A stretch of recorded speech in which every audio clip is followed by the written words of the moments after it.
Hello my dear students, welcome to dream classes. मैं Rahul sir आप सभी बच्चों का ड्रीम क्लासेस पे तहे दिल से स्वागत करना चाहता हूँ। और आज की ये वीडियो बहुत ही इम्पॉर्टेंट और बहुत ही स्पेशल वीडियो है। काफ़ी ज़्यादा डिमांड हो चुका था, काफ़ी सारे बच्चों के कमेंट्स थे कि सर ऑब्जेक्टिव के वीडियोस तो ऑलरेडी ड्रीम क्लासेस पे आ रहे हैं, आप जो है कुछ इम्पॉर्टेंट शॉर्ट क्वेश्चंस की वीडियोस जिसको हम लघु उत्तरीय प्रश्न बोलते हैं उसकी वीडियोस बना दीजिए।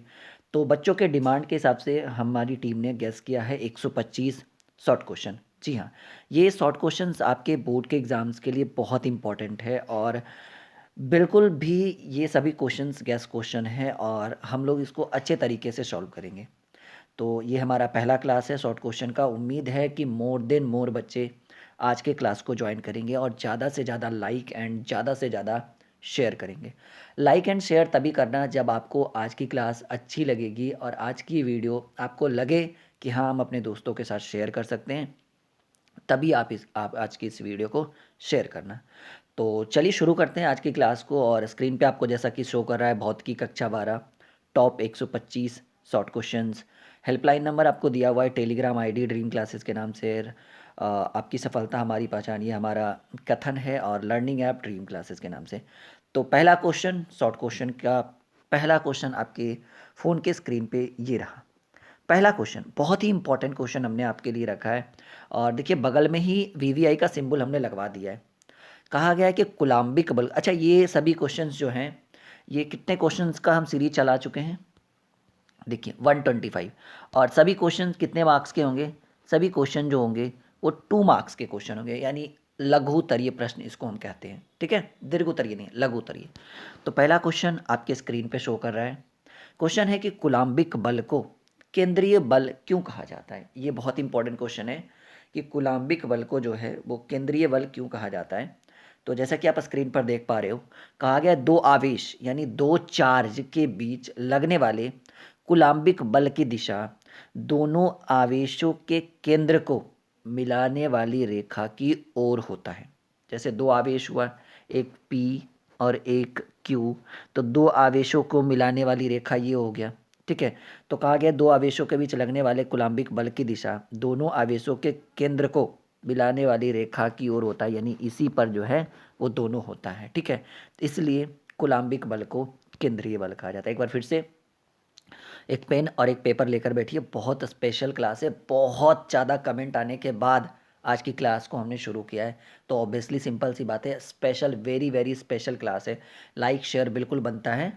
और चैनल ड्रीम क्लासेस को अगर आपने सब्सक्राइब नहीं किया तो नीचे रेड कलर का सब्सक्राइब का बटन दिख रहा है, बिल्कुल सब्सक्राइब कर सकते हैं। आगे हम लोग लर्निंग ऐप पर भी बात करेंगे और टेलीग्राम पे भी बात करेंगे। पहले हम कुछ क्वेश्चंस को कर लेते हैं। तो बिल्कुल अच्छे तरीके से आपने सीखा कि दो आवेश, ठीक है, दो आवेश मानकर चलो कि ये P और एक Q दो आवेश है। दो आवेशों के बीच लगने वाले कुलाम्बिक बल की जो दिशा है, मानकर चलो ये दिशा है, दोनों आवेशों को मिलाने वाली केंद्र को मिलाने वाली रेखा की ओर होता है, यानी इसी पर ये भी होता है। इसलिए कुलाम्बिक बल को केंद्रीय बल कहा जाता है, क्योंकि कुलाम्बिक बल जो है वो दोनों के केंद्र से होकर गुजरता है। इस कारण से कुलाम्बिक बल को केंद्रीय बल कहा जाता है। अगर आपने इसका इतना आंसर लिख दिया तो आपको बोर्ड में 2 मार्क्स बिल्कुल आएगा। और ये बगल में मैंने वीवीआई का भी सिंबल दिया है। यहाँ पर देखिए, आवेश का आयतन घनत्व, इसको हम लोग जो है ना रो से सूचित करते हैं। ठीक है, तो आवेश का आयतन घनत्व को परिभाषित करें तो कहा गया है कि प्रति एकांक आयतन में, प्रति एकांक मतलब एक बिंदु छोटा सा, ये जो है ना ये प्रति एकांक हो गया, मतलब बहुत बड़े एरिया का एक छोटा सा नगण्य सा भाग। प्रति एकांक आयतन में आवेश के परिभाषित आवेश को परिभाषित, एक सेकेंड, ठीक है, तो कहा गया है, फिर से बोलते हैं कि प्रति एकांक आयतन में, प्रति एकांक मैंने अभी अभी डिस्कस किया कि एक छोटा सा एरिया होता है, मानकर चलो ये प्रति एकांक आयतन में आवेश के परिभाषित को आवेश का आयतन घनत्व कहा जाता है। और सबसे ज़्यादा इंपॉर्टेंट ये है कि यहाँ पर ऑब्जेक्टिव क्वेश्चंस भी बनेंगे कि इसे जो है वो रो से सूचित किया जाता है। और रो बराबर जो आपका फॉर्मूला होता है वो होता है Q/V। ठीक है, जहाँ V जो है वो हमारा वॉल्यूम आयतन होगा और Q जो है वो हमारा आवेश चार्ज होगा। ठीक है, तो ये दो क्वेश्चन छोटे छोटे क्वेश्चंस थे। पहला कि कूलाम्बिक बल को केंद्रीय बल क्यों कहा जाता है, क्योंकि ये केंद्र से होकर गुजरता है। दो आवेशों के बीच मिलाने वाली रेखा का जो कूलाम्बिक बल होता है वो दोनों के केंद्र से होकर गुजरता है, इसलिए कूलाम्बिक बल को केंद्रीय बल कहा जाता है। और ये दूसरा क्वेश्चन कि आवेश का आयतन घनत्व, जिसको हम रो से सूचित करते हैं, इसके लिए फॉर्मूला भी पूछ सकता है ये ऑब्जेक्टिव के रूप में। तो हम कहेंगे क्यू बटे वी। क्यू हमारा आवेश हो गया, चार्ज हो गया, वी हमारा वॉल्यूम हो गया, आयतन हो गया। दो क्वेश्चन क्लियर है। बिल्कुल मज़ा आ रहा होगा आज के क्लास में करने में। आज बहुत इंपॉर्टेंट क्वेश्चंस को हम लोग करेंगे। विद्युतीय क्षेत्र क्या है? कभी कभी आप किसी नंगी वायर के पास अगर आप जाते होगे ना, तो आपको ऐसा फील होता है कि वो वायर आपको अपनी ओर आकर्षित कर रही है, अट्रैक्ट कर रही है। तो वो जिस एरिया में आपको अट्रैक्ट करती है ना, वो जो एरिया होता है वो विद्युतीय क्षेत्र होता है। जैसे देखिए यहाँ पर जो लैंग्वेज लिखा हुआ है उसके अकॉर्डिंग अगर हम पढ़ें तो कहा गया है कि किसी आवेश या आवेशों के समुदाय मतलब बहुत सारे आवेश नहीं, किसी आवेश या आवेशों के समुदाय के चारों ओर वह क्षेत्र जहाँ कोई दूसरा आवेश आकर्षित बल या प्रतिकर्षित बल का अनुभव कराता है, विद्युतीय क्षेत्र कहलाता है। कभी कभी देखते होंगे ना कि अगर आप किसी नंगी वायर को टच करते हो तो वो वायर आपको अपनी ओर अट्रैक्ट कर लेती है, मतलब हाथ में अगर पकड़ लिया ना तो छूटता ही नहीं। कभी कभी आप देखोगे कि अगर आप उस नंगी वायर को टच करो तो इतना जोर से आपको पीछे की ओर फेंकती है ना, वही हो गया आकर्षण या प्रतिकर्षण। अगर अपनी ओर अट्रैक्ट कर लिया तो समझ लो उस समय आकर्षित कर रही है, अगर आपको फेंक दिया तो प्रतिकर्षित होगी। तो कहा गया विद्युतीय क्षेत्र का क्या है, एकदम जो हमारा लैंग्वेज है, ये बुक का लैंग्वेज नहीं है, हमारा खुद का लैंग्वेज है। और आप इस लैंग्वेज का यूज़ करो, बहुत मज़ा आएगा, ठीक है, और फुल मार्क्स मिलेंगे आपको एग्जाम में। कहा गया किसी आवेश या आवेशों के समुदाय के चारों ओर का वह क्षेत्र जहाँ कोई दूसरा आवेश आकर्षण या प्रतिकर्षण बल का अनुभव कराता है, विद्युतीय क्षेत्र कहलाता है। क्लियर है? 3 क्वेश्चन। मज़ा आ रहा है? एक बार लाइक का बटन दबाइए अगर मज़ा आ रहा है तो, शेयर करिए इस वीडियो को, आज के क्लास को शेयर करिए। चौथा सवाल आपके फ़ोन के स्क्रीन पे हम रखने वाले हैं। ये हो गया परीक्षण आवेश, जिसको हम कहते हैं टेस्ट चार्ज। ये मोस्ट वीवीआई क्वेश्चन है। मैंने इसमें वीवीआई का सिंबल लगवाना भूल गया था मैं, लेकिन यह मोस्ट वीवीआई क्वेश्चन है। टेस्ट चार्ज, परीक्षण आवेश क्या है? कहा गया परीक्षण आवेश बहुत ही छोटा होता है। परीक्षण आवेश बहुत ही छोटा होता है, यह इतना छोटा होता है कि यदि इसे किसी विद्युतीय क्षेत्र को लाया जाए या विद्युतीय क्षेत्र में लाया जाता है तो विद्युतीय क्षेत्र के अलावा, ठीक है, विद्युतीय क्षेत्र के, एक सेकेंड, ठीक है, विद्युतीय क्षेत्र के अलावा चाहे विद्युतीय क्षेत्र का परिमाण हो, दिशा हो, उसमें कोई परिवर्तन नहीं होता है। इसे धनात्मक लेने की परिपाटी है। एक चीज़ याद रखिएगा, टेस्ट चार्ज इतना छोटा होता है ना, इतना छोटा होता है, सीधे सीधे समझिए। अगर मैं अपने लैंग्वेज में टेस्ट चार्ज की बात करूँ, परीक्षण आवेश की बात करूँ, तो हम कहेंगे ये इतना छोटा है कि अगर हम इसको किसी इलेक्ट्रिक फील्ड में विद्युतीय क्षेत्र में लाते हैं तो विद्युतीय क्षेत्र के परिमाण और दिशा में कोई परिवर्तन ही नहीं होता है, ठीक है। एकदम पिद्दी सा होता है, एकदम छोटा सा होता है टेस्ट चार्ज, परीक्षण आवेश, ठीक है। तो ये सीधे सीधे हम कहेंगे सर ये इतना छोटा होता है, इतना छोटा होता है कि अगर हम इसको किसी विद्युतीय क्षेत्र में लाकर रख दें तो विद्युतीय क्षेत्र की जो दिशा है और विद्युतीय क्षेत्र का जो परिमाण है उसमें थोड़ा सा भी परिवर्तन नहीं होता है, यानी कोई काम का ही नहीं है ये, ठीक है।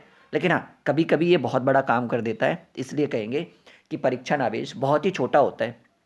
यह इतना छोटा होता है कि यदि इसे किसी विद्युतीय क्षेत्र के में लाया जाए तो विद्युतीय क्षेत्र के अलावा उसके परिमाण तथा दिशा में कोई परिवर्तन नहीं होता है। इसे धनात्मक लेने की प्रवृत्ति। पूछेंगे कि ये ऋणात्मक लेना चाहिए धनात्मक, तो हमेशा कहेंगे कि ये ऋणात्मक नहीं, ये पॉजिटिव होता है, धनात्मक होता है। 4 क्वेश्चन होंगे, बहुत मज़ा आ रहा होगा आई थिंक मेरे हिसाब से। 4 क्वेश्चन हो गया। अगले सवाल की ओर आपके स्क्रीन पे हम रखते हैं। 5वां सवाल, विद्युत क्षेत्र की तीव्रता को परिभाषित करें। ये तो बहुत ही सिंपल लैंग्वेज है, आप समझोगे तो मतलब आप सुनोगे तो समझ में आ जाएगा। विद्युतीय क्षेत्र के किसी बिंदु पर, ये जो आपका 5वां क्वेश्चन है कि विद्युतीय क्षेत्र की तीव्रता को परिभाषित करें, तो कहा गया है कि विद्युतीय क्षेत्र के किसी भी बिंदु पर विद्युतीय क्षेत्र की तीव्रता उस बिंदु पर रखे गए एकांक धन आवेश या परीक्षण चार्ज पर लगने वाला विद्युतीय बल होता है। तो ये इतना छोटा होता है, एकदम पिद्दी सा, ठीक है। तो विद्युतीय क्षेत्र की तीव्रता को परिभाषित करें तो इसके लिए कहा गया है कि विद्युतीय क्षेत्र के किसी भी बिंदु पर, एट एनी पॉइंट, किसी भी बिंदु पर विद्युतीय क्षेत्र की तीव्रता उस बिंदु पर रखे गए एकांक धनावेश, जिसको एकांक धनावेश या परीक्षण आवेश, जिसको हम टेस्ट चार्ज कहते हैं, पर लगने वाला विद्युतीय बल होता है। और ये 5 क्वेश्चन हमारे हो गए, ठीक है। टेस्ट चार्ज विद्युत क्षेत्र की तीव्रता, ये बहुत ही सटीक लैंग्वेज है, इसको आप अपनी कॉपी में नोट करिए। और यहाँ से आपको पता है कि इस बार कितने शॉर्ट क्वेश्चंस पूछे जाएंगे, 20 शॉर्ट क्वेश्चंस पूछे जाएंगे। और उम्मीद रखिए कि अगर आप अच्छे से पढ़ाई करोगे तो ये सारे शॉर्ट क्वेश्चंस हमारे ही गैस क्वेश्चन से मिलने की पूरी पूरी संभावना है। एक बच्चे ने कॉल करके पूछा कि सर अगर आपका जो शॉर्ट क्वेश्चन का जो गैस करवा रहे हैं अगर हम पूरा पढ़ लें तो आ जाएगा 20 का 20। मैंने उसे बोला बाबू हम भगवान थोड़ी हैं, हम गैस कर रहे हैं, ठीक है। ओके, चलिए अगले क्वेश्चन की ओर आगे बढ़ते हैं। अगला सवाल ये भी बहुत इंपॉर्टेंट है। आवेश क्या है, परिभाषित करें। ये ज़्यादा बड़ा हमने इसको लिखा नहीं है। कहा गया है कि आवेश किसी पदार्थ का वह गुण है जिसके कारण वह विद्युतीय क्षेत्र को उत्पन्न करता है तथा अनुभव भी करता है। ये सबको पता है, इसलिए हम इस पर ज़्यादा फोकस नहीं करेंगे। आवेश किसी पदार्थ का वह गुण है जिसके कारण वह विद्युतीय क्षेत्र को उत्पन्न भी करता है तथा उस विद्युतीय क्षेत्र को अनुभव भी कहलाता है। चार्ज यानी आवेश कहलाता है। छठा क्वेश्चन हो गया डियर स्टूडेंट। सातवां आपके स्क्रीन पे मैं रखने वाला हूँ कूलम्ब के नियम, और अगला जो है वो कूलम्ब के नियम की सीमाएं। सातवां क्वेश्चन कह रहा है कूलम्ब के नियम को लिखे, तो हम कहेंगे कूलम्ब के 2 नियम हैं, ठीक है। कूलम्ब के 2 नियम हैं। पहला कूलम्ब का नियम है कि समान आवेशों में प्रतिकर्षण और असमान आवेशों में आकर्षण होता है। यानी प्लस प्लस अगर आवेश हो तो ये दोनों आपस में सटेंगे नहीं। हाँ, एक प्लस हो और एक माइनस हो तब ये आपस में सट जाएगा। यानी समान आवेशों में, ठीक है। यानी आप चुंबक का भी आप देख लो, ठीक है। सेम चार्ज और मैग्नेट चुंबक दोनों का सेम रूल है कि अगर चुंबक को आप 2 टुकड़ों में बांट दो तो वो टुकड़े आपस में नहीं सटेंगे जो एक दूसरे से ऑलरेडी, मतलब प्लस प्लस वाला जो है वो आपस में नहीं सटेगा। सटेगा कौन? प्लस और माइनस वाला। यानी प्लस प्लस वाले को अगर आप नज़दीक लेकर जाओगे या माइनस माइनस वाले को भी अगर आप नज़दीक लेकर जाओगे तो हम ऐसा फील करेंगे कि वे टुकड़े, वे मैग्नेट के टुकड़े, वे चुंबक के टुकड़े एक दूसरे को अपनी ओर फेंक रहा है, मतलब एक दूसरे को अपने से दूर कर रहा है। लेकिन वही अगर अलग अलग असमान ध्रुवों को अगर हम ला कर रख दें तो ऐसा फील होगा कि वो अपनी ओर आकर्षित कर रहा है, अपनी ओर खींच रहा है। तो वही कहा गया है कि कूलाम के 2 नियम होते हैं। पहला, समान आवेश में प्रतिकर्षण तथा असमान आवेशों में आकर्षण होता है, ये पहला नियम। दूसरा रूल कहा गया है कि कूलम्ब, कहा गया है कि 2 आवेशों के बीच लगने वाला आकर्षण या प्रतिकर्षण बल का परिमाण दोनों आवेशों के परिमाण के गुणनफल का समानुपाती होता है और दोनों आवेशों के बीच की दूरी के वर्ग का व्युत्क्रमानुपाती होता है। ये बहुत इंपॉर्टेंट है जी, कूलम्ब्स लॉ कभी भी पूछ सकता है एग्जाम में, याद रखिएगा इस चीज़ को, बिल्कुल भी इग्नोर नहीं करना है। आज के क्लास में हम कम से कम 10 क्वेश्चन करके जाएंगे, ठीक है। तो कूलम्ब के नियम को लिखे तो इसमें कहा गया है कि कूलम्ब के 2 नियम होते हैं। पहला, समान आवेशों में प्रतिकर्षण तथा असमान आवेशों में आकर्षण होता है। दूसरा, 2 आवेशों के बीच लगने वाला आकर्षण या प्रतिकर्षण बल का परिमाण दोनों आवेशों के परिमाण के गुणनफल का समानुपाती और दोनों आवेशों के बीच के वर्ग के व्युत्क्रमानुपाती होता है। क्लियर है? क्लियर है? बिल्कुल बिल्कुल क्लियर है, बिल्कुल क्लियर होगा। 8वां सवाल, कूलम्ब के नियम की सीमाओं को ज्ञात करना है। ये बहुत अच्छा सवाल है, ये आपका 8वां। ये बहुत अच्छा सवाल है, ये आपका 8वां। कूलम्ब के नियम की सीमाओं को ज्ञात करना है। तो कहा गया है कि पहला, देखिए जो जो इम्पोर्टेंट है वो हमने आपके स्क्रीन पे रखा है। कहा गया कि कूलम्ब का नियम केवल बिंदु आवेश यानी टेस्ट चार्ज के लिए बना है, ठीक है। कूलम्ब का नियम जो है केवल बिंदु आवेश के लिए मान्य है। पहला, कूलम्ब के नियम की सीमाओं में सबसे पहला कहा गया है कि कूलम्ब का नियम केवल बिंदु आवेश के लिए मान्य है। दूसरा कहा गया है कि कूलम्ब का नियम केवल स्थिर आवेशों के लिए, ठीक है। इलेक्ट्रोस्टैटिक्स में हम जब पढ़ेंगे तो हम कहेंगे कि इलेक्ट्रोस्टैटिक्स में हम उन आवेशों का अध्ययन कर रहे हैं जो रुका हुआ है। करंट, इलेक्ट्रिसिटी, विद्युत धारा में हम पढ़ेंगे कि हम उन आवेशों का अध्ययन कर रहे हैं जो चल रहा है, ठीक है। तो याद रखिएगा कि कूलम्ब के नियम की सीमाओं में 2 चीज़ें याद रखना है कि ये बिंदु आवेश के लिए मान्य है और कूलम्ब का नियम केवल और केवल स्थिर आवेशों के लिए मान्य है। और तीसरा पढ़ेंगे कि कूलम्ब का नियम माध्यम पर निर्भर करता है। किस पे निर्भर करता है? माध्यम पर निर्भर करता है। और चौथा नियम जो सबसे इम्पॉर्टेंट है कि कूलम्ब का नियम सार्वत्रिक यानी यूनिवर्सल नहीं होता है। याद रखना है जी, कूलम्ब का नियम जो है वो सार्वत्रिक यानी यूनिवर्सल नहीं होता है। क्लियर है? यहाँ तक क्लियर है? तो चौथा हमने कहा कि कूलम का नियम सार्वत्रिक यानी यूनिवर्सल नहीं होता है। और पांचवा ये छोटा छोटा सा मिस्टेक है, कहा गया है कि अगर दो आवेशों के बीच की दूरी, ये 10⁻⁻5 नहीं होना चाहिए, ये होना चाहिए 10⁻⁻15। ठीक है, याद रखिएगा 10⁻⁻15 मीटर से कम हो, याद रखना है, मैं पहले बोल देता हूँ, ऐसा नहीं कि 10⁻⁻5 है तो इस पर फोकस कर देना, ये आपका होगा 10⁻⁻15। तो कहा गया है पांचवा जो कहा गया है कि अगर दो आवेशों के बीच की दूरी 10⁻⁻15, मैं फोकस करके बोल रहा हूँ, 10⁻⁻15 से कम हो तो कूलम का नियम अपनी वैधता को खो देता है। कूलम का नियम क्या करेगा, ये अपनी वैधता को खो देता है, यानी ये कूलम का नियम का पालन नहीं करेगा। तो ये 5 नियम कूलम के नियम की सीमाएं हैं जिसको लिखना अनिवार्य है, तभी आपके 2 मार्क्स आएंगे।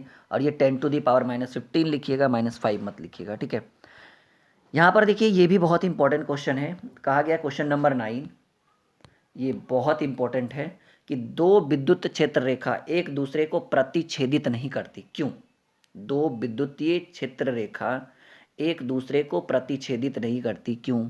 कहा गया है कि अगर दो विद्युतीय क्षेत्र रेखा एक दूसरे को एक ही बिंदु पर प्रतिच्छेदित करेगी तो उस बिंदु पर दो स्पर्श रेखा, मैंने इस चीज़ को क्लास में भी पढ़ाया था, अगर आपने पढ़ा होगा तो याद होगा, अगर आपने नहीं पढ़ा होगा तो अभी ये पढ़ाने का टाइम रहा नहीं क्योंकि एग्ज़ाम का टाइम है, ठीक है। लेकिन अगर आपने पढ़ा होगा तो आपको पता होना चाहिए कि अगर दो विद्युत क्षेत्र रेखा एक ही बिंदु पर एक दूसरे को एक ही बिंदु पर प्रतिच्छेदित करती है तो उस बिंदु पर दो स्पर्श रेखा खींची जा सकती है। और हमें पता है, वी नो दैट, कि विद्युतीय क्षेत्र रेखा के किसी भी बिंदु पर खींची गई स्पर्श रेखा उस बिंदु पर विद्युतीय क्षेत्र की दिशा को बतलाता है, ये भी मैंने क्लास में बताया था। और इस प्रकार उस बिंदु पर विद्युतीय क्षेत्र की दो दिशा होगी, और हमें पता है कि विद्युत क्षेत्र की कोई एक दिशा होती है, जो भौतिक रूप से संभव नहीं है, इसलिए विद्युतीय क्षेत्र रेखाएं एक दूसरे को प्रतिच्छेदित करती है। इस टॉपिक को, इस क्वेश्चन को मैंने अच्छे तरीके से विथ फिगर के साथ क्लास में मैंने पढ़ाया था कि देखो जी, दो विद्युत क्षेत्र रेखा एक दूसरे को प्रतिच्छेदित नहीं करती, इसका रीज़न क्या है? तो मैंने बोला था अगर दो विद्युत क्षेत्र रेखा एक दूसरे को एक ही बिंदु पर प्रतिच्छेदित करेगी तो उस बिंदु पर दो स्पर्श रेखाएं खींची जा सकती हैं, एक लेफ्ट एक राइट, ऐसे चला जाएगा। और हम जानते हैं कि विद्युतीय क्षेत्र रेखा के किसी भी बिंदु पर अगर खींची गई स्पर्श रेखा जो है वो उस बिंदु पर विद्युतीय क्षेत्र की दिशा बतलाती है। और आपको पता होना चाहिए विद्युतीय क्षेत्र की कोई एक दिशा होती है, तो दो दो दिशा कैसे पॉसिबल है? क्योंकि दो स्पर्श रेखाएं खींची गई है, और इस प्रकार ये भौतिक रूप से संभव पॉसिबल है ही नहीं, इसलिए विद्युतीय क्षेत्र रेखा एक दूसरे को प्रतिच्छेदित नहीं करेगी। क्लियर है हमारा? क्वांटाइजेशन ऑफ चार्ज, आवेश का क्वांटमीकरण, ये 10वां क्वेश्चन। और मैं इस क्वेश्चन को करने से पहले एक छोटा सा हेल्पलाइन बच्चों को, ठीक है, जो बच्चा इस बार एग्ज़ाम देगा वो तो देगा ही देगा, ठीक है, एक सेकेंड रहने देते हैं, आपको नीचे शो करेगा, ठीक है, टाइप करवा देते हैं हम, ठीक है। क्वेश्चन नंबर 10, आपको नीचे हमारा हेल्पलाइन नंबर दिख रहा होगा, वीडियो के बीच में भी दिखते रहता है, आपको दिखेगा। यहाँ से आप अगर अगले साल आपका कोई भाई, आपकी कोई बहन जो अभी 11th में है, 12th में जाने वाला है, 10th में 11th में जाने वाला है, तो हमारे ऐप के ऊपर ड्रीम क्लासेस का ऐप है हमारा, प्ले स्टोर पे आप सर्च करो, ब्राउन कलर का लोगो होगा, उस ऐप को इंस्टॉल करके वहाँ आप 10th 11th 12th English medium, और हाँ इंग्लिश मीडियम और हिंदी मीडियम दोनों की भी क्लासेस है। एक 10th का बूस्टर है, लेकिन हाँ उसकी फ़ीस है 4000 रुपीज़। वो कोर्स जो है उसमें पूरा CBSE का जो बच्चा इंग्लिश मीडियम है उस कोर्स को ज्वाइन कर सकता है। 2022-23 सबके लिए कोर्स लॉन्च हो चुका है, अभी से ही बच्चा वो खोल के पढ़ सकता है, ठीक है, अभी से कोर्स ज्वाइन कर सकता है। क्वेश्चन नंबर 10 की आवेश का क्वांटमीकरण, क्वांटाइजेशन ऑफ चार्जेस को बोलते हैं, क्या है? कहा गया आवेश का परिमाण इलेक्ट्रॉन का पूर्णांकी गुणज, जिसको कहते हैं इंटीग्रल मल्टीपल होता है, इसे ही आवेश का क्वांटमीकरण कहा जाता है। और इसके लिए एक फॉर्मूला होता है Q is equal to plus minus n e, Q is equal to plus minus n e. Q हमारा आवेश होगा जहाँ, और N जो होगा वो 1 2 3 4 5 कुछ भी रख सकते हैं। तो आज ये छोटा सा स्पेशल क्लास था आपका शॉर्ट क्वेश्चन का। अगला जो क्लास है वो डिपेंड करेगा इस क्लास के व्यूज़ पर और इस क्लास के लाइक पर और शेयर पर। और ड्रीम क्लासेस पर पहली बार आए हो तो नीचे रेड कलर का सब्सक्राइब का बटन दिख रहा है, सब्सक्राइब कर दीजिए। और अगला क्लास जल्दी हम आपके सामने लेकर आएंगे। डिपेंड करेगा कि आप इस पर कितना ज़्यादा व्यूज़, कितना ज़्यादा लोगों को शेयर करते हो, उसके ऊपर डिपेंड करेगा। टेलीग्राम पे हमारा चैनल है ड्रीम क्लासेस के नाम से, वहाँ ज्वाइन कर लीजिए, फ्री ऑफ कॉस्ट है। Okay, bye bye, take care, sweet dream. Hello my dear students, एक बार फिर से आप सभी का ड्रीम क्लासेस में स्वागत है। और आज हम लोग फिर से शुरू करेंगे जो इम्पोर्टेंट शॉर्ट क्वेश्चंस का जो हमारा सीरीज़ था, जिसमें हम लोगों ने आपसे कहा था कि हम 125 शॉर्ट क्वेश्चंस आपके लिए लेकर आएंगे।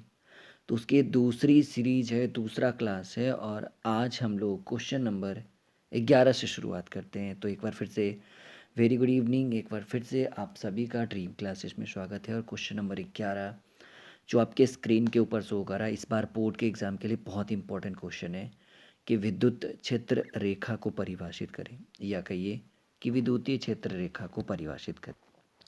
तो ये बहुत इंपॉर्टेंट क्वेश्चन है। कहा गया है कि किसी आवेश के चारों ओर विद्युतीय क्षेत्र रेखा एक काल्पनिक वक्र है। एक वास्तविक होता है, एक काल्पनिक होता है, ठीक है। तो ये कैसा वक्र है? काल्पनिक वक्र होता है जिसके किसी भी बिंदु पर खींची गई स्पर्श रेखा इस बिंदु पर विद्युतीय क्षेत्र की दिशा को बतलाती है, ठीक है। इसी के ऊपर हमने आपको बताया था कि विद्युत क्षेत्र रेखाएं एक दूसरे के ऊपर प्रतिच्छेद नहीं करती है। क्यों नहीं करती है? क्योंकि जब वो स्पर्श रेखा खींची जाएगी तो जो स्पर्श रेखा है वो विद्युतीय क्षेत्र की दिशा को बतलाएगी। यही रीज़न है। तो ये क्वेश्चन नंबर 11 जिसको हम लोग सॉल्व करेंगे, कहा गया है कि विद्युत क्षेत्र रेखा को परिभाषित करें। तो कहा गया है कि किसी आवेश के चारों ओर विद्युतीय क्षेत्र रेखा एक काल्पनिक वक्र होता है जिसके किसी भी बिंदु पर खींची गई स्पर्श रेखा उस बिंदु पर विद्युतीय क्षेत्र की दिशा को बतलाता है। जैसे अगर आप उस बिंदु पर, किसी भी बिंदु पर अगर आप स्पर्श रेखा खींचेंगे तो वो स्पर्श रेखा जो है वो किसको डिनोट करेगी? विद्युतीय क्षेत्र की दिशा को बतलाएगी। और हाँ, कुछ बच्चे पूछ रहे थे सर ये क्वेश्चन कैसा है। मैंने बोला ये गेस क्वेश्चन हम आपको दे रहे हैं। 125 शॉर्ट क्वेश्चन का जो सीरीज है ये गेस क्वेश्चन की सीरीज है। बिल्कुल भी इग्नोर मत करिएगा। जी हाँ, बिल्कुल ये आपके गैस क्वेश्चन, जितने भी इम्पोर्टेंट गैस क्वेश्चन है वो हमने रखा है आपके सामने। क्वेश्चन नंबर 12, आवेश के गुणों को लिखें। बहुत इंपॉर्टेंट और बहुत ही सरल क्वेश्चन है। 2 नंबर का ये क्वेश्चन आपके स्क्रीन के ऊपर रखा गया। कहा गया आवेश धनात्मक और ऋणात्मक, आपको भी पता है, एक तरफ पॉजिटिव होता है, एक तरफ निगेटिव होता है। तो सिंपल सी बात है, आवेश धनात्मक और ऋणात्मक दोनों हो सकता है। दूसरा हमने लिखा है कि आवेश एक अदिश, आपने पढ़ा होगा स्केलर एंड वेक्टर 11th में यूनिट डायमेंशन स्केलर वेक्टर, ठीक है। एक को दिशा की ज़रूरत होती है, एक जो है दिशा और परिमाण दोनों की ज़रूरत होती है। तो कहा गया है कि आवेश एक अदिश राशि है। कैसी राशि है? अदिश राशि है। तीसरा जो है ये एक संरक्षी होता है, मतलब एक एक वस्तु से दूसरे वस्तु में हम इसको आराम से ट्रांजैक्शन कर सकते हैं। तो ये आवेश संरक्षी होता है। आवेश का परिमाण वेग के ऊपर निर्भर करता है, ठीक है। किसके ऊपर निर्भर करता है? आवेश का परिमाण किसके ऊपर निर्भर करता है? वेग पर निर्भर करता है। तो ये क्वेश्चन नंबर 12 का 4 जो प्रॉपर्टीज ऑफ चार्ज, आवेश के गुणों के बारे में अगर डिस्कस करें, ठीक है, तो ये आवेश के गुण थे। ओके डियर स्टूडेंट, ठीक है। तो ये 4 गुण हो गए। क्वेश्चन नंबर 13 जो आपके स्क्रीन के ऊपर शो कर रहा है वो है कि आवेश का पृष्ठीय घनत्व, ठीक है, इसको हम लोग रो से सूचित करते हैं, इसको परिभाषित करना है।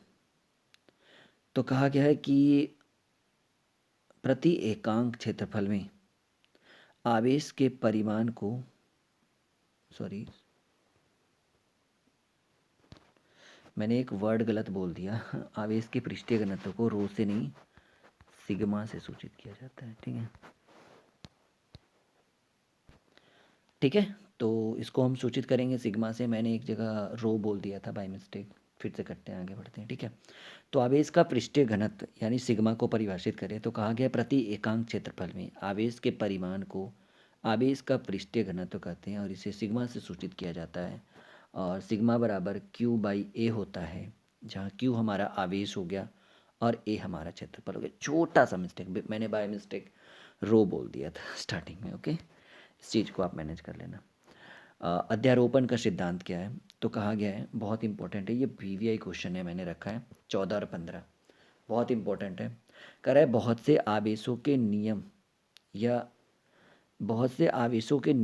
के अंदर किसी एक आवेश पर अन्य सभी आवेशों के कारण लगने वाले विद्युतीय बलों के परिणामी बल को सभी आवेशों के कारण स्वतंत्र रूप से लगने वाले विद्युतीय बल के सदिश योग के बराबर होता है और इसे हम अध्यारोपण का सिद्धांत कहते हैं। ये नियम नहीं होना चाहिए, ये वर्ड गलत लिखा हुआ है यहाँ पर, बहुत सारे आवेशों के निकाय के अंदर, ठीक है।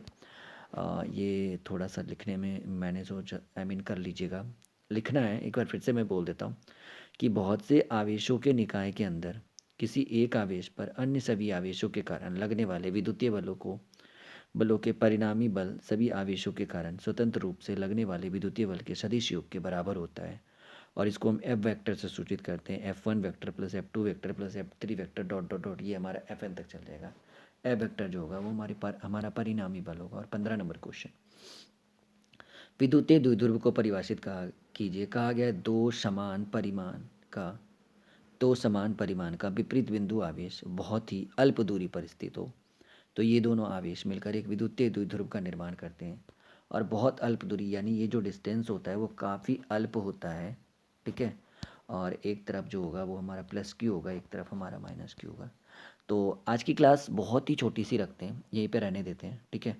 अगला जो हमारा क्लास होगा वो 10 क्वेश्चन यानी 25 तक लेके चलेंगे, okay. Hello my dear students, एक बार फिर से आप सभी का ड्रीम क्लासेस में स्वागत है। और ये आपका फिजिक्स के स्पेशल शॉर्ट क्वेश्चन की क्लास है।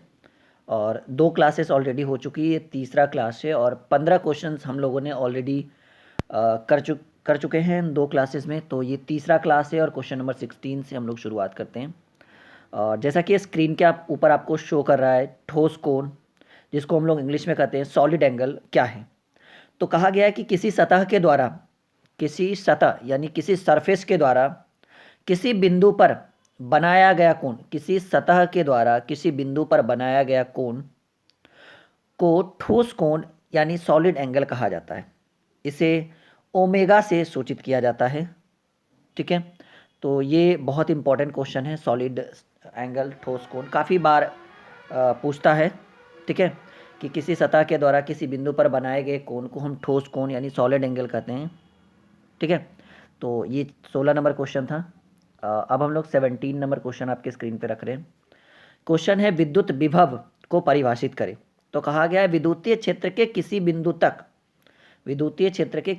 तक एकांक धनावेश को अनंत से उस बिंदु तक, विद्युतीय क्षेत्र के किसी बिंदु तक, कोई भी एक बिंदु है मानकर चलिए, विद्युतीय क्षेत्र के किसी भी बिंदु तक एकांक धनावेश को अनंत से उस बिंदु तक ले जाने में किए गए कार्य के बराबर होता है, विद्युतीय विभव कहलाता है।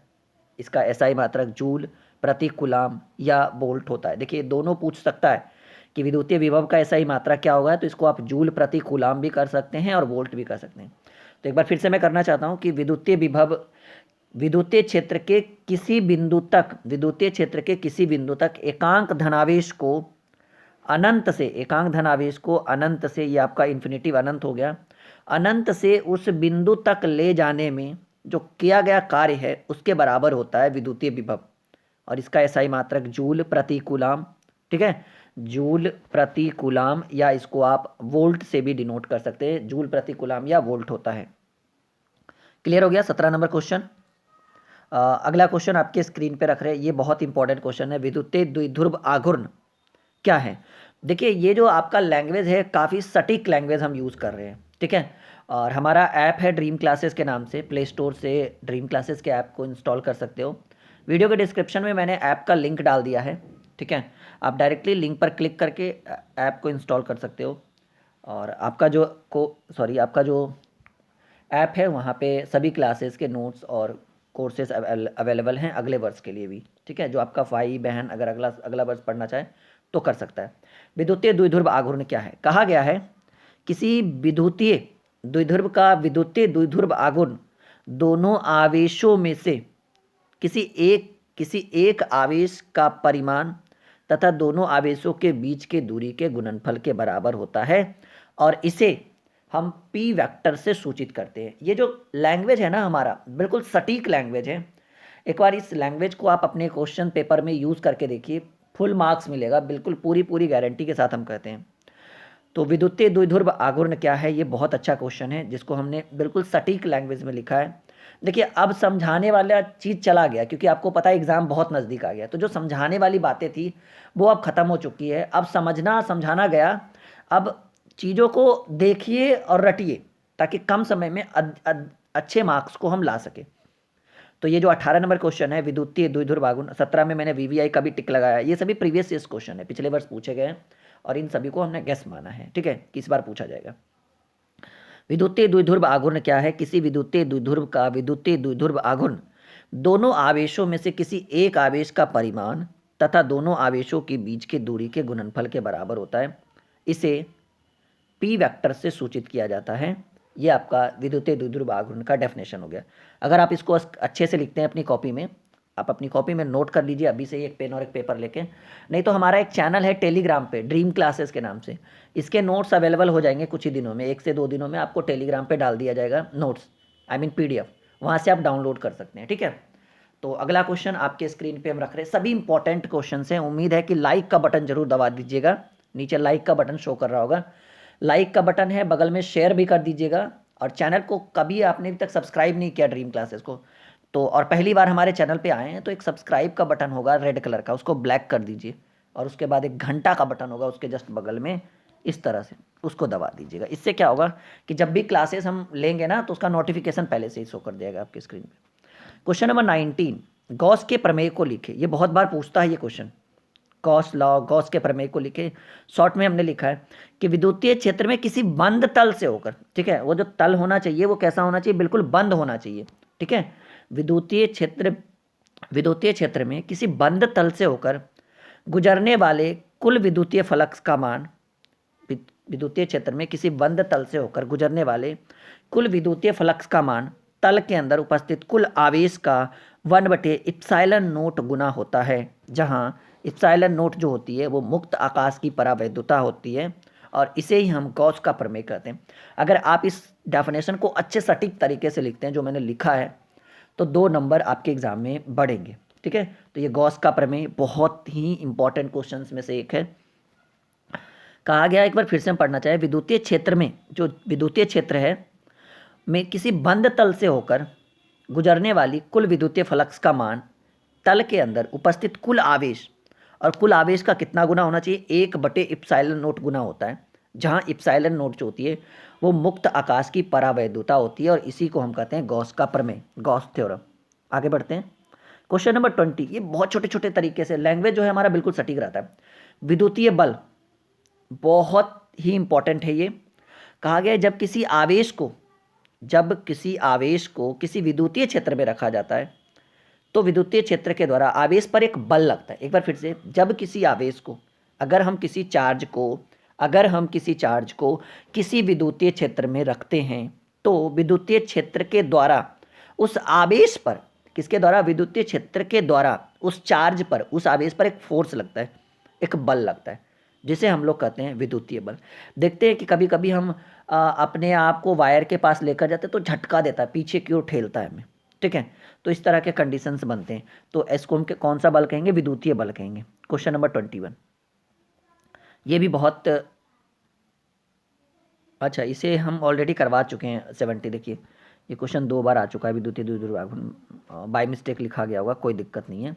फिर से पढ़ देते हैं कि किसी विद्युतीय द्विध्रुव का विद्युतीय द्विध्रुव आघूर्ण दोनों आवेशों में से किसी एक आवेश का परिमाण तथा दोनों आवेशों के बीच की दूरी के गुणनफल के बराबर है और इसे हम पी वेक्टर से सूचित करते हैं। ये 2 बार आ गया था, कोई बात नहीं, टेंशन नहीं लेने की बात है। समविभवी तल, अभी इस पे फोकस करेंगे बाद में, क्वेश्चन के बाद, थोड़ा सा कहीं जाना नहीं है, सब कुछ के बारे में डिस्कस करेंगे। तो कहा गया है कि समविभवी तल या सतह क्या है, स्पष्ट करें। वैसा सतह या तल जिसके प्रत्येक बिंदु पर विद्युतीय विभव का मान समान होता है। समविभवी, समान विभव, नाम से ही लग रहा है समविभवी, सभी सतहों पर विभव जो होता है वो समान होना चाहिए। तो हमने लिखा है कि समविभवी तल या सतह क्या है, तो हमने स्पष्ट करे कहा गया कि वैसा सतह या तल जिसके प्रत्येक बिंदु पर विद्युतीय विभव का जो मान होता है वो समान होता है, समविभवी तल या सतह कहलाता है। और समविभवी तल में किन्हीं 2 बिंदु के बीच का विभवांतर जब समान होगा तब 2 विभवों के बीच के अंतर को विभवांतर कहा जाता है। तो वैसे कंडीशन में विभवांतर जो होगा वो 0 होगा। क्लियर है? कॉन्सेप्ट क्लियर हुआ? समविभवी तल वैसा तल या सतह जिसके प्रत्येक बिंदु पर विद्युतीय विभव का जो वैल्यू है, जो मान होता है वो बिल्कुल समान होता है, समविभवी तल या सतह कहलाता है। और समविभवी तल में किन्हीं 2 बिंदुओं के बीच का विभवांतर जो होता है वो 0 होता है, 0 होता है। Concept clear? ये आपका हेल्पलाइन नंबर है, आप यहाँ पे व्हाट्सअप कॉल कर सकते हैं अगर आपको किसी भी तरह की परेशानी हो रही हो तो। बिल्कुल ठीक है। तो आज के लिए फ़िलहाल ये यहीं पे रखते हैं आज के क्लास को। और आप हमारे थ्रू अगर आपका अगला साल आपके भाई का, छोटे भाई का, छोटी बहन का अगर आपका अगला साल एग्ज़ाम है तो आप उनके लिए आप अभी से ही नोट्स वगैरह ख़रीद सकते हैं, कोर्स वगैरह ख़रीद सकते हैं। ड्रीम क्लासेस के लर्निंग ऐप पर कोर्स को ज्वाइन कर सकते हैं। 2022-23 सभी साल के लिए अभी से ही कोर्स अवेलेबल है। 9, 10th, 11th, 12th सभी के टीचर्स हमारे पास अवेलेबल हैं। ओके माय डियर स्टूडेंट्स, मिलते हैं अगले क्लास में। हेलो माय डियर स्टूडेंट्स, एक बार फिर से आप सभी का ड्रीम क्लासेस में स्वागत है। और आज से हम लोग फिजिक्स के शॉर्ट क्वेश्चंस की अगली क्लास शुरू करते हैं। और आज से हम लोग चलेंगे क्वेश्चन नंबर 23 से। यानी सिंपल सी बात है कि 22 शॉर्ट क्वेश्चंस हो चुके हैं, जिसकी वीडियो आपको ड्रीम क्लासेस के यूट्यूब चैनल पे शो कर जाएगा। नहीं तो हमारा टेलीग्राम चैनल है ड्रीम क्लासेस के नाम से, आप वहाँ पे भी देख सकते हैं। तो 23 से हम शुरू करते हैं और बहुत ही स्पेशल क्लास है। आप हमारे ऐप को भी इंस्टॉल कर सकते हैं। वीडियो के डिस्क्रिप्शन में ऐप का लिंक और टेलीग्राम चैनल का लिंक डाल दिया गया है। तो चलिए शुरू करते हैं आज की क्लास। उम्मीद है कि आपके एग्ज़ाम के लिए, जो इस बार आपका एग्ज़ाम है उसके लिए ये बेहतर क्वेश्चन साबित होंगे। और पूरी गारंटी है कि ये सभी क्वेश्चंस आपके बोर्ड परीक्षा में पूछे जा सकते हैं। तो हम लोग शुरू करते हैं क्वेश्चन नंबर 23 से। विद्युतीय फ्लक्स, जिसको हम लोग कहते हैं इलेक्ट्रिक फ्लक्स, और इनको जो है वो परिभाषित करना है। तो कहा गया है कि विद्युतीय क्षेत्र में किसी तल से गुजरने वाली विद्युत क्षेत्र रेखा, विद्युतीय क्षेत्र में किसी तल से गुजरने वाली विद्युत क्षेत्र रेखा को उस तल का विद्युतीय फ्लक्स यानी इलेक्ट्रिक फ्लक्स कहते हैं। या विद्युतीय क्षेत्र की तीव्रता तथा क्षेत्रफल सदिश के अदिश गुणनफल को विद्युतीय फ्लक्स कहा जाता है। ठीक है, ये बहुत इंपॉर्टेंट है। और विद्युतीय फ्लक्स को जो है वो फाई से डिनोट किया गया है। फाई बराबर ई वेक्टर इंटू ए वेक्टर है। एक बार फिर से डेफिनेशन को हम पढ़ेंगे कि विद्युतीय क्षेत्र में किसी तल से, विद्युतीय क्षेत्र में किसी तल से गुजरने वाली विद्युत क्षेत्र रेखा को उस तल का विद्युतीय फ्लक्स इलेक्ट्रिक फ्लक्स कहा जाता है। या इसके अलावा आप कह सकते हैं विद्युतीय क्षेत्र की तीव्रता तथा क्षेत्रफल सदिश के अदिश गुणनफल को विद्युतीय फ्लक्स इलेक्ट्रिक फ्लक्स कहा जाता है। जिसको हम, प्रश्न ये भी पूछा जाएगा ऑब्जेक्टिव में कि इलेक्ट्रिक फ्लक्स विद्युतीय फ्लक्स को किस चीज़ से डिनोट किया जाता है, तो हम कहेंगे इलेक्ट्रिक फ्लक्स विद्युतीय फ्लक्स को फाई से डिनोट किया जाता है। और इसका फार्मूला क्या होगा? इसका जो फार्मूला होगा E vector into A vector is the right answer. ये अगर ऑब्जेक्टिव में पूछा जाएगा तो 1 मार्क्स का, शॉर्ट क्वेश्चन में पूछा जाएगा तो ये 2 मार्क्स के क्वेश्चन हैं ये आपके एग्जाम के लिए। ओम्स लॉ, ओम के नियम को अगर हम फिर से देखें तो कहा गया है कि ये क्वेश्चन नंबर आपका 24 जो है ये भी बहुत इंपॉर्टेंट है, एग्जाम में पूछने की पूरी संभावना है। ओम के नियम को लिखे कहा गया है कि किसी नियत ताप पर चालक के सिरों के बीच के विभवांतर चालक के से प्रवाहित धारा का समानुपाती होता है। समझिएगा इस चीज़ को। किसी नियत ताप पर चालक के सिरों के बीच का जो विभवांतर जो है वो चालक से प्रवाहित धारा का समानुपाती होता है। और इसे ही हम ओम के नियम के रूप में मानते हैं। इसे ही हम लोग क्या कहते हैं? ओम के नियम के रूप में जानते हैं। जिसके लिए फॉर्मूला आपको दिया गया है कि V समानुपाती I और V बराबर IR। ठीक है, जहाँ R एक कांस्टेंट राशि नियतांक है जिसे चालक का प्रतिरोध कहा जाता है। ठीक है, क्लियर इस चीज़ को? ये इतना अगर आप ये देखिए, एक सटीक लैंग्वेज हम लोग यूज़ करते हैं एग्ज़ाम के लिए। ठीक है, ये लैंग्वेज अगर आप लिखिएगा तो फुल मार्क्स आपको एग्जाम में पूछा जाएगा, मिलेगा। तो विद्युत flux, electric flux, Ohm's law, Ohm का नियम, ये 2-2 मार्क्स के 2 क्वेश्चंस हो चुके हैं आपके स्क्रीन के ऊपर। ओम का नियम मैंने अभी बोला कि किसी नियत ताप पर एक चालक के सिरों के बीच के विभवांतर जो होता है वो चालक के से प्रवाहित धारा का समानुपाती होता है और इसे हम ओम का नियम कहते हैं। इसके लिए फॉर्मूला V समानुपात I, जहाँ R एक कांस्टेंट राशि है जिसे चालक का प्रतिरोध कहा जाता है। तो इसको हम सीधे सीधे कहेंगे कि V बराबर जो होगा वो IR होगा। ठीक है, क्लियर है कॉन्सेप्ट एकदम बिल्कुल अच्छे तरीके से। अगला जो हम लोग टॉपिक पर डिस्कस करेंगे वो है क्वेश्चन नंबर 25। विद्युत वाहक बल इलेक्ट्रोमोटिव फोर्स को परिभाषित करें। विद्युत वाहक बल को जो है वो परिभाषित करना है। तो कहा गया है कि सेल के अंदर, जो आपका बैटरी है, सेल है, सेल के अंदर एकांक धन आवेश को नेगेटिव टर्मिनल से पॉजिटिव टर्मिनल, सेल के अंदर, बैटरी के अंदर एकांक धन आवेश को जो है वो नेगेटिव टर्मिनल से पॉजिटिव टर्मिनल तक ले जाने में जितना कार्य करना पड़ता है। फिर से एक बार पढ़ते हैं। सेल के अंदर एकांक धनावेश को नेगेटिव टर्मिनल से पॉजिटिव टर्मिनल तक ले जाने में जितना कार्य करना पड़ता है उसे उस सेल का इलेक्ट्रोमोटिव फोर्स यानी विद्युत वाहक बल कहते हैं। बिल्कुल याद रखिएगा कि सेल के अंदर एकांक धनावेश को नेगेटिव टर्मिनल से पॉजिटिव टर्मिनल तक ले जाने में जितना कार्य करना पड़ता है उसे उस सेल का विद्युत वाहक बल कहा जाता है। एक बात और याद रखिएगा, अगर कोई बच्चा आपके जान पहचान का है जो अगले साल बोर्ड का एग्ज़ाम देगा यानी 2022 या 23 में एग्ज़ाम देगा, तो उसके लिए ऑलरेडी ड्रीम क्लासेस के लर्निंग ऐप पर कोर्स लॉन्च हो चुका है सभी सब्जेक्ट का, physics, chemistry, bio, math, Hindi, English, 10th 11th 12th 10th का ऑल सब्जेक्ट, साइंस, आर्ट्स, सब A to Z, Sanskrit, Hindi सबकी क्लासेस होती है। तो उसका कोर्स बच्चा परचेज़ कर सकता है, सब्सक्रिप्शन ले सकता है। आपको हमारे हेल्पलाइन नंबर पर कांटेक्ट कर रहे हैं तो डायरेक्टली वीडियो के डिस्क्रिप्शन में लिंक है हमारे ऐप लर्निंग ऐप का, इंस्टॉल करिए, साइन इन करिए। साइन इन करने के बाद स्टोर पे जाइए, वहाँ पे आपको लगभग में 30 कोर्सेज दिखेगी जिसमें आपके कुछ 10th के होंगे, कुछ 12th के होंगे, कुछ 11th के होंगे। सबसे ज़्यादा कोर्सेज जो हैं वो 12th के होंगे। जो कोर्स आपके लिए सबसे ज़्यादा बेनिफिट है, आप अपने दोस्त को, अपने भाई को, अपने जान पहचान को खरीदवा सकते हैं, सेल्फ परचेज़ करवा सकते हैं। सभी कोर्स की वैलिडिटी 365 दिन होगी, यानी अभी से जिस दिन आप परचेज़ करिएगा उस दिन से पूरे 1 साल। ठीक है। अभी जो सबसे ज़्यादा ट्रेंडिंग कोर्स है वो 999 का है, जिसमें 4 subject physics, chemistry, bio, math को पूरे 1 साल तक पढ़ाया जाता है। इसके साथ साथ एक और ट्रेंडिंग कोर्स है वो है 1499 का, जिसमें पूरे 1 साल तक 6 सब्जेक्ट को पढ़ाया जाएगा 12th का, physics, chemistry, bio, math, Hindi, English, यानी 600 मार्क्स की पूरी तैयारी। एक बच्चे ने पूछा, सर सभी आप ही पढ़ाओगे, एक ही टीचर? नहीं, सभी सब्जेक्ट के अलग अलग टीचर हैं, आप उस कोर्स में खोल के देख सकते हैं। ठीक है। एक बच्चे ने पूछा, सर रिकॉर्डेड वीडियो रहेगी या लाइव रहेगी? तो मैंने उनको बोला कि रिकॉर्डेड भी रहेगी, लाइव भी रहेगी, दोनों रहेगी। रिकॉर्डेड ऑलरेडी डाल दिया गया है और भी डाल दिया जाएगा। बीच बीच में आपको वीकली 2-2 3-3 दिन लाइव क्लासेस होते रहेगी। ठीक है डियर स्टूडेंट। जैसे टेस्ट लेना हो, टेस्ट सीरीज वगैरह ये सब कुछ भी हो, या कुछ स्पेशल वीडियो बनानी है तो उसके लिए सर लाइव आएंगे जिनका जो सब्जेक्ट है।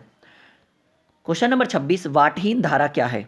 तो कहा गया है कि वैसी धारा जिसके कारण प्रत्यावर्ती धारा के परिपथ में शक्ति व्यय का मान शून्य हो जाता है। समझिएगा इस चीज़ को, ये बहुत ही कॉन्सेप्ट के साथ हमने लिखा है, बहुत ही छोटा लैंग्वेज यूज किया। वाटहीन धारा, तो वैसा धारा जिसके कारण प्रत्यावर्ती धारा के परिपथ में शक्ति व्यय जो होता है उसका मान शून्य होता है, वाटहीन धारा कहलाता है। याद रखिएगा इस चीज़ को। ठीक है डियर स्टूडेंट। आगे बढ़ते हैं क्वेश्चन नंबर 27 की ओर। ये बहुत अच्छा क्वेश्चन है ये हमारा। कह रहा है चालक की धारिता या चालक की विद्युत धारिता क्या है? चालक की धारिता या चालक की विद्युत धारिता क्या है? तो कब कहा गया है कि जब किसी चालक को आवेश दिया जाता है तो चालक के सतह पर विभव का मान बढ़ता है। अगर हम किसी चालक को चार्ज देंगे, आवेश देंगे, तो उसके सरफेस पर जो विभव होगा, जो उसका जो वैल्यू होगा वो बढ़ता है। तो चालक के सतह पर विभव में हुए वृद्धि चालक को दिए गए आवेश का समानुपाती होता है। सिंपल याद रखिएगा कि चालक की सतह पर विभव में जो वृद्धि होगा वो चालक को दिए गए आवेश का समानुपाती होता है, और इसे ही चालक की धारिता या विद्युत धारिता कहते हैं। इसका एसआई मात्रक कूलाम C/V या कूलाम पर वोल्ट होता है, जिसे हम फैराडे भी कहते हैं। ठीक है। और ये हमारा ऐप है ड्रीम क्लासेस के नाम से, वीडियो के डिस्क्रिप्शन में लिंक है, मैंने ऑलरेडी बच्चों को बोल दिया। ठीक है। क्वेश्चन नंबर 28 पर हम लोग अगर डिस्कस करें तो ये भी बहुत अच्छा सवाल है जी। कह रहा कि चालक की धारिता को प्रभावित करने वाले कारकों को लिखे, कि चालक की धारिता को कौन कौन से कारक जो हैं वो कौन कौन सी धारिता जो हैं, चालक की धारिता को जो है वो कौन कौन से कारक प्रभावित करते हैं। तो कहा गया है कि चालक की धारिता को प्रभावित करने वाले कारक निम्न हैं। चालक की धारिता को प्रभावित करने वाले कारक जो हैं वो निम्न हैं। पहला कि चालक के सतह का क्षेत्रफल, ये भी जो है वो चालक की धारिता को प्रभावित करता है। ये भी 2 नंबर का ही क्वेश्चन है। इसमें हमने लिखा है कि चालक के सतह के क्षेत्रफल को बढ़ाने से विभव का मान बढ़ता है, और ऐसा करने से चालक की धारिता का मान भी बढ़ता है। यहाँ पर देखिए हमने लिखा है कि चालक के सतह का जो क्षेत्रफल है वो कहा गया है कि चालक के सतह का क्षेत्रफल को बढ़ाने से विभव का मान जो है वो घटता है। सॉरी, चालक के, एक सेकेंड, हाँ थोड़ा सा मिस्टेक मैंने बोला, फिर से मैं बोल रहा हूँ कि चालक के सतह का जो क्षेत्रफल है उसको अगर हम क्षेत्रफल को बढ़ाएंगे तो विभव का मान घटता है, और ऐसा करने से चालक की जो धारिता है उसका मान बढ़ता है। ठीक है, तो ये एक कारक है।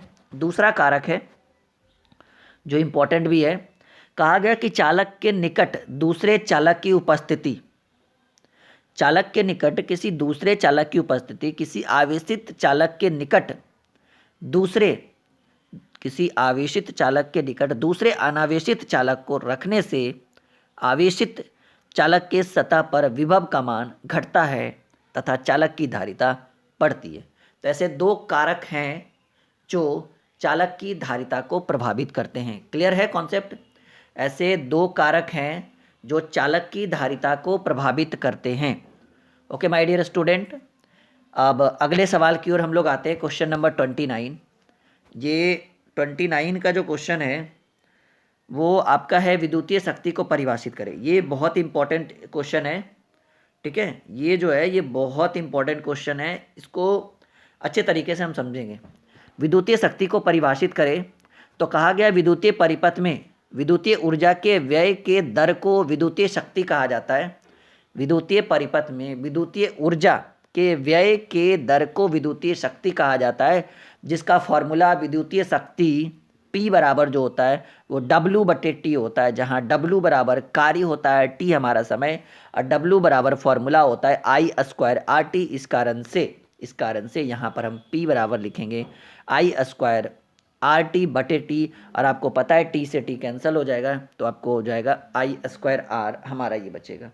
ठीक है डियर स्टूडेंट, तो ये आपका I × R, और IR को हम किस चीज़ से डिनोट कर सकते हैं? V से डिनोट कर सकते हैं, तो P बराबर जो होगा वो हमारा I भी होगा लास्ट में हमारा।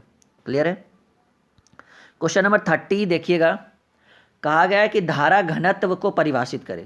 तो कहा गया है कि प्रति एकांक अनुप्रस्थ काट के क्षेत्रफल से प्रवाहित धारा को धारा घनत्व कहा जाता है। प्रति एकांक अनुप्रस्थ काट के क्षेत्रफल से प्रवाहित धारा को धारा घनत्व, और धारा घनत्व बराबर फॉर्मूला जो होता है वो I/A होता है। I जो होगा वो प्रवाहित धारा होगी, और A जो होगा वो अनुप्रस्थ काट का क्षेत्रफल होगा।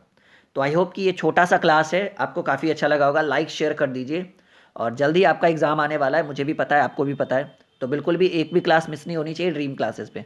बाकी आगे की क्लासेस में हम लोग करते हैं, काफ़ी अच्छा रिस्पांस आपको आएगा एग्ज़ाम में, टेंशन मत दीजिए। ठीक है, बाकी ऐप इंस्टॉल कर लीजिए। जो बच्चा अगले साल पेपर देने वाला है, क्योंकि इस साल वाला तो बच्चा खरीद के ही क्या करेगा, अगर आप अगले साल आपका कोई भाई बहन है तो अभी से ही कोर्स ज्वाइन करवा दीजिए। अभी जो है वो 30 to 40% आपको डिस्काउंट मिल रहा है। ठीक है, यही कोर्स की फ़ीस अगले महीने लगभग में 1.5 गुनी हो जाएगी। ठीक है, याद रखिएगा इस चीज़ को। Okay dear students, bye bye, take care.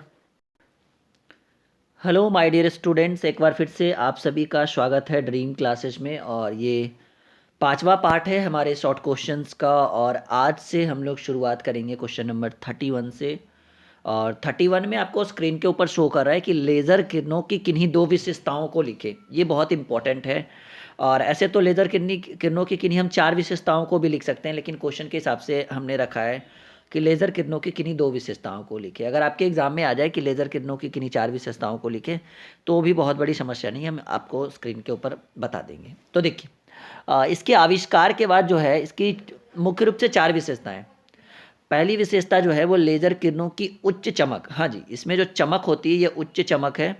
अभी हम इस पर डिस्कस नहीं कर रहे हैं, अभी कॉन्सेप्ट के ऊपर डिस्कस कर रहे हैं कि लेज़र किरणों की जो होती है वो सबसे उच्च चमक होती है।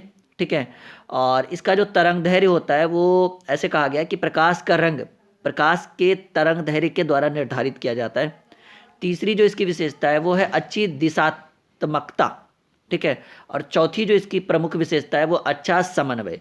तो उस हिसाब से हमने स्क्रीन के ऊपर लिखा है लेज़र किरणों की किन्हीं 2 विशेषताओं में एक अच्छी दिशिक होती है जिसको कहते हैं अच्छा दिशात्मकता।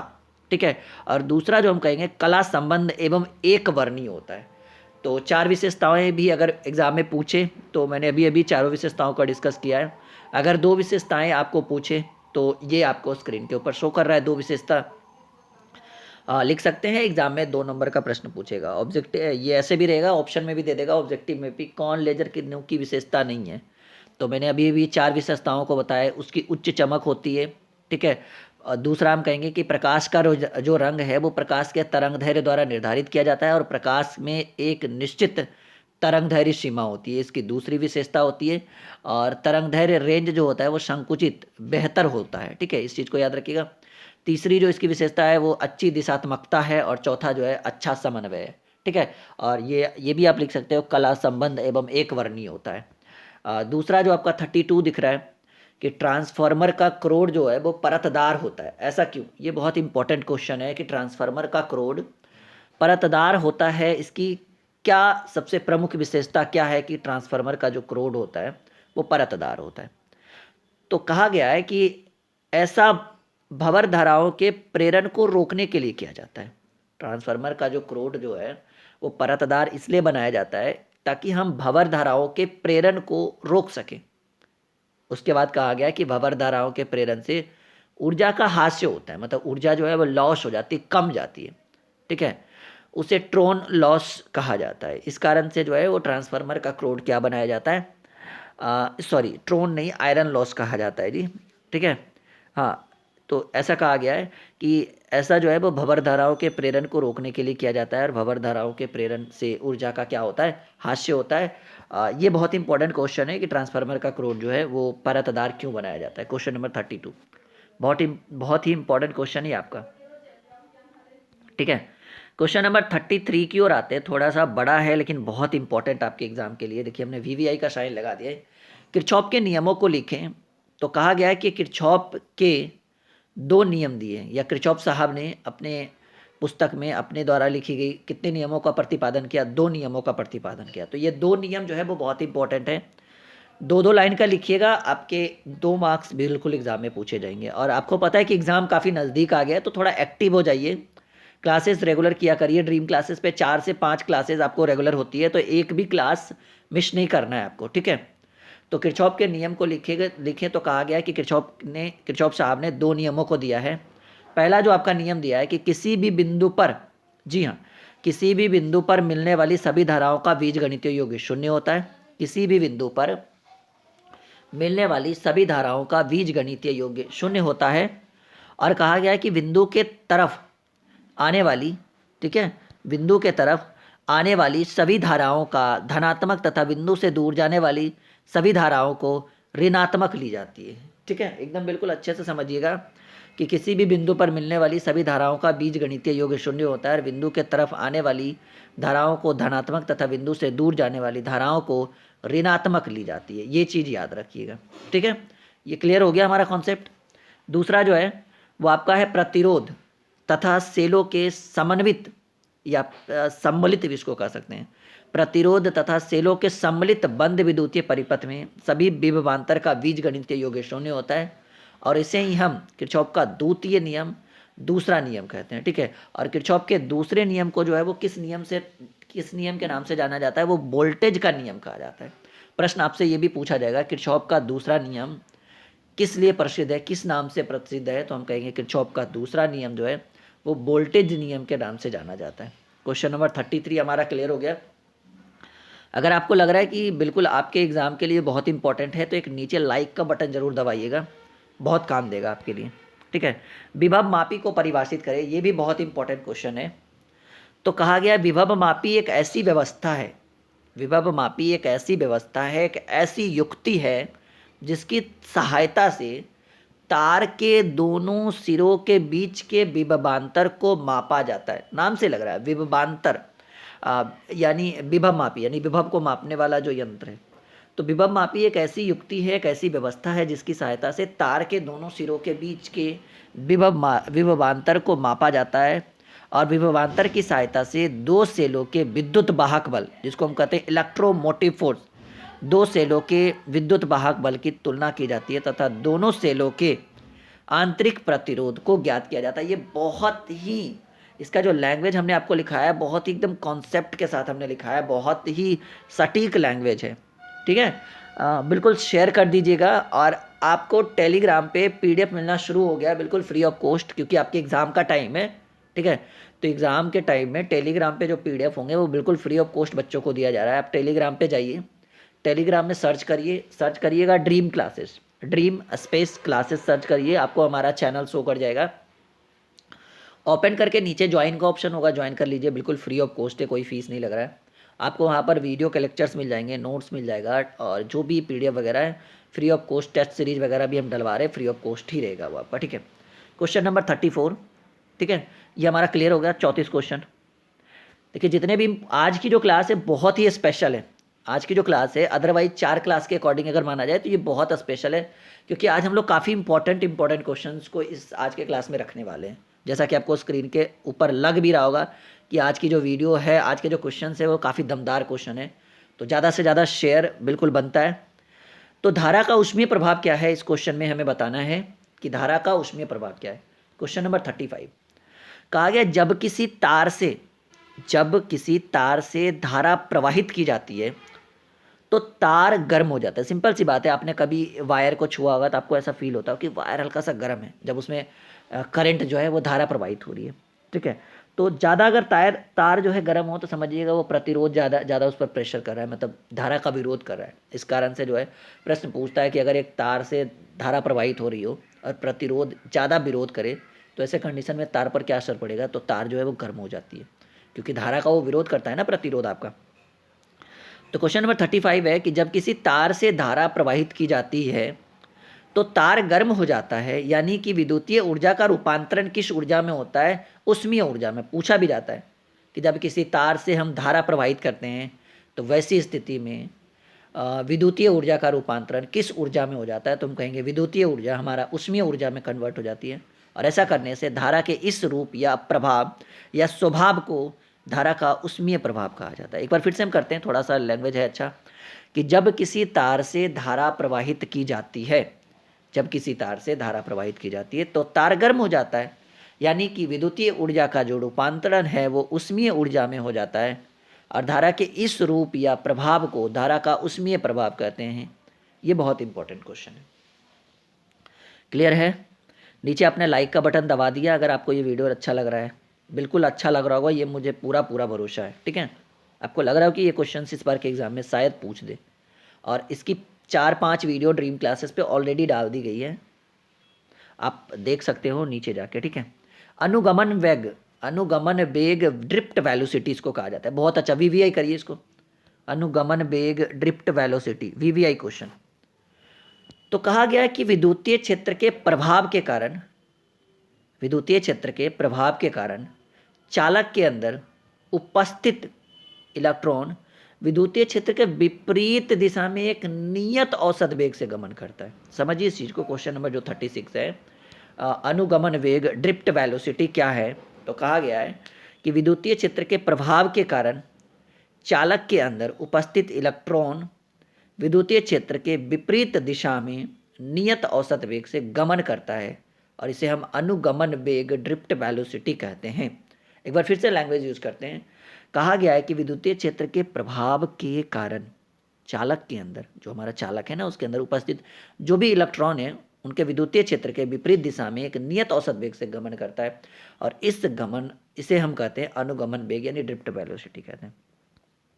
आज मज़ा आ रहा होगा, आज एकदम बिल्कुल शेयर कर दीजिएगा, क्योंकि आज जो हम 10 क्वेश्चन बता रहे हैं ना, ये मोस्ट वीवीआई 10 के 10, जी हाँ लिख लो कॉपी में, ये आपका ये 10 में अगर 2 एग्जाम में नहीं पूछा ना फिर आप मुझे बोलना, 10 में एग्जाम में 2 जरूर पूछेगा। ऑस्ट्रेड के प्रयोगों को लिखे। ऑस्ट्रेड का प्रयोग क्या है, तो कहा गया है क्वेश्चन नंबर 37 कि ऑस्ट्रेड ने पाया कि जब किसी तार से धारा प्रवाहित की जाती है, जब किसी तार से धारा प्रवाहित की जाती है तो तार के चारों ओर चुंबकीय क्षेत्र उत्पन्न हो जाता है। आपको भी पता है, क्योंकि आप एक बहुत मोटी वाली वायर के बगल में जाओ ना तो आप ऐसा फील करोगे कि वायर जो है वो आपको अपनी ओर बुला रही है, नहीं आजा ऐसे कर करके, नहीं कि कम कम ऐसे कर रही है, नहीं चुंबक वाला नहीं, कि जब समान ध्रुवों के बीच प्रतिकर्षण और असमान के आकर्षण, ये वायर है, आई मीन धारा है। तो ऑस्ट्रेड साहब ने कहा था कि ऑस्ट्रेड साहब ने ये पाया, बहुत अच्छे वैज्ञानिक थे, काफ़ी नाम है इनका इतिहास में।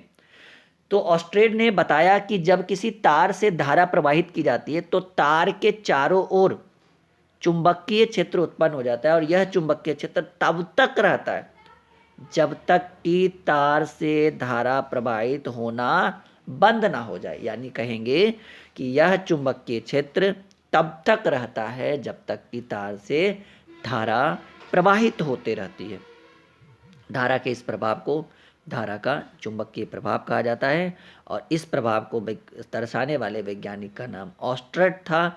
इस कारण से इस प्रयोग को ऑस्ट्रेड का नियम या ऑस्ट्रेड लॉ कह सकते हैं। इस चीज़ को मज़ा आ रहा है, कॉन्सेप्ट क्लियर हो रहा है। एक बार फिर से कि एक वैज्ञानिक थे जिनका नाम था ऑस्ट्रेड साहब।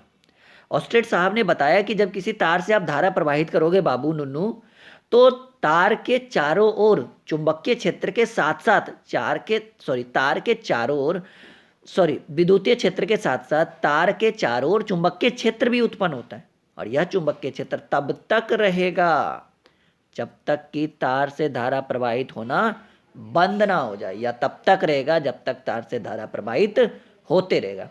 धारा के इस प्रभाव को धारा का चुंबकीय प्रभाव और इस प्रयोग को ऑस्ट्रेड का प्रयोग कहा जाता है। क्वेश्चन नंबर 37 क्लियर हो गया। 38 पर आते हैं। जूल का नियम, जूल्स लॉ बहुत इंपॉर्टेंट है। कहा गया है कि उत्पन्न ऊष्मा का परिमाण धारा के वर्ग का समानुपाती होता है और अगर चालक का प्रतिरोध और समय नियत हो तो H समानुपाती I स्क्वायर, जहाँ H उत्पन्न ऊष्मा और I धारा। एक बार फिर से पढ़ते हैं कि उत्पन्न ऊष्मा का परिमाण धारा के वर्ग का समानुपाती होता है। उत्पन्न ऊष्मा का जो परिमाण है वो धारा के वर्ग का समानुपाती होता है अगर चालक का प्रतिरोध और समय नियत हो तो H समानुपाती I स्क्वायर होगा। H उत्पन्न ऊष्मा और I धारा। अगर किसी चालक से नियत परिमाण की धारा नियत समय पर प्रवाहित हो की जाती है तो उत्पन्न ऊष्मा का परिमाण चालक के प्रतिरोध का समानुपाती होता है, यानी H समानुपात R होगा। अगर किसी चालक से नियत परिमाण की धारा नियत समय पर प्रवाहित की जाती है तो उत्पन्न ऊष्मा का परिमाण चालक के प्रतिरोध का समानुपाती होता है, जैसा कि आपको H समानुपात IR क्वेश्चन नंबर 38। और ये देखिए हमने VVI का सिंबल लगाया था, यानी सिंपल सी बात है, इंपॉर्टेंट क्वेश्चन है जी। कॉपी में नोट करो, इससे बढ़िया क्लास आपके एग्ज़ाम से संबंधित हो ही नहीं सकता कि आपके एग्ज़ाम काफ़ी नज़दीक आ चुके हैं और ऐसी स्थिति में हमें पढ़ने को कुछ इस तरह के क्वेश्चंस मिल रहे हैं जो मोस्ट VVI क्वेश्चंस में से आता है। क्लियर है यहाँ तक? क्वेश्चन नंबर 39 पर आते हैं। बाएं हाथ की हथेली का नियम, बहुत ही फेमस क्वेश्चन में से आपका ये है, बाएं हाथ की हथेली का नियम। चलिए करें इसका सॉल्यूशन। रेडी? ओके। कहा गया है कि इस नियम से दो सदिश के सदिश गुणनफल की दिशा को निकालने के लिए सूत्र में आए पहले सदिश की दिशा में बाएं हाथ की 4 उंगलियों को रखा जाता है और अंगूठे को सूत्र में आए दूसरे सदिश की दिशा में घुमाया जाता है। तो हथेली की दिशा जो है वो सदिश गुणनफल के दिशा को बताता है। थोड़ा सा एक बार फिर से पढ़ते हैं, हो सकता है समझ में नहीं है, थोड़ा मैं जूम कर देता हूँ। नहीं, हाँ अब देखिए दिख रहा है। कह रहा है कि इस नियम से दो सदिश के सदिश गुणनफल की दिशा को निकालने के लिए सूत्र में आए, इस नियम से दो सदिश के सदिश गुणनफल की दिशा को निकालने के लिए सूत्र में आए पहले सदिश की दिशा में बाएं हाथ की 4 उंगलियों को रखा जाता है और अंगूठे को सूत्र में आए दूसरे सदिश की दिशा में घुमाया जाता है। तो हथेली की दिशा जो है वो सदिश गुणनफल के दिशा को बतलाता है और इसको हम कहते हैं बाएं हाथ की हथेली का नियम। और ये आखिरी क्वेश्चन है आज के क्लास का। उम्मीद है कि लाइक, शेयर और चैनल को सब्सक्राइब जरूर करिएगा ड्रीम क्लासेस को, क्योंकि जैसे ही जितना लाइक आएगा वीडियो पे, जितना कमेंट आएगा और जितना शेयर करोगे, उतनी जल्दी अगला पार्ट जो है वो उतना जल्दी बनेगा। तो यानी आपके ऊपर डिपेंड करता है कि अगला पार्ट 2-4 घंटे में देखना चाहते हैं, अगले दिन देखना चाहते हैं या उसके अगले दिन देखना चाहते हैं, क्योंकि एग्जाम तो काफ़ी नज़दीक है। क्वेश्चन नंबर 40, 1 एम्पियर को परिभाषित करें। बहुत अच्छा क्वेश्चन है हमारा जी। कहा गया 1 एम्पियर की धारा वह अस्थायी धारा है जो हवा या निर्वात में 1 मीटर की दूरी पर रखे दो समानांतर तारों के प्रति एकांक लंबाई पर 2 × 10⁻⁷ न्यूटन पर मीटर का बल लगाता है। ठीक है, समझिए इस चीज़ को, एकदम इंपॉर्टेंट क्वेश्चन ये भी है आपका, ये भी एग्जाम में पूछा जाता है कि बहुत सटीक तरीके से समझिएगा। 1 एम्पीयर को परिभाषित करें तो 1 एम्पीयर की धारा वह स्थायी धारा है जो हवा या निर्वात में 1 मीटर की दूरी पर रखे 2 समानांतर तारों के प्रति एकांक लंबाई पर 2 × 10⁻7 न्यूटन पर मीटर का बल लगाता है। इसे 1 एम्पीयर का या 1 एम्पीयर की धारा कहते हैं। ठीक है, तो आज की क्लास फिलहाल हम यहीं पर 40 नंबर क्वेश्चन तक, लास्ट में जिस दिन एग्ज़ाम रहेगा सभी जितने भी आपके वीडियोज़ हैं, जितने भी आपके क्लासेस हुए सबको एक साथ इंक्लूड करके फाइनल लाइव क्लास करवाएंगे 40 को 125 क्वेश्चंस का। तो आज की क्लास यहीं पे ख़त्म करते हैं। उम्मीद है कि काफ़ी अच्छा लगा होगा। लाइक शेयर सब्सक्राइब चैनल को। ड्रीम क्लासेस का ऐप प्ले स्टोर से ड्रीम क्लासेस का ऐप भी इंस्टॉल कर सकते हैं। हमारा खुद का लर्निंग ऐप है जिसका लिंक इस वीडियो के डिस्क्रिप्शन में, नहीं तो खुद भी डायरेक्टली सर्च करिए ड्रीम क्लासेस, आ जाएगा। ब्राउन कलर का लोगो होगा जो हमारे यूट्यूब चैनल का लोगो है। ठीक है, तो हंसते रहिए, मुस्कुराते रहिए, आसपास सफाई बना के रखिए, अभी अच्छे तरीके से पढ़ते रहिए और आप अपनी सफलताओं की ओर बढ़ते रहिए।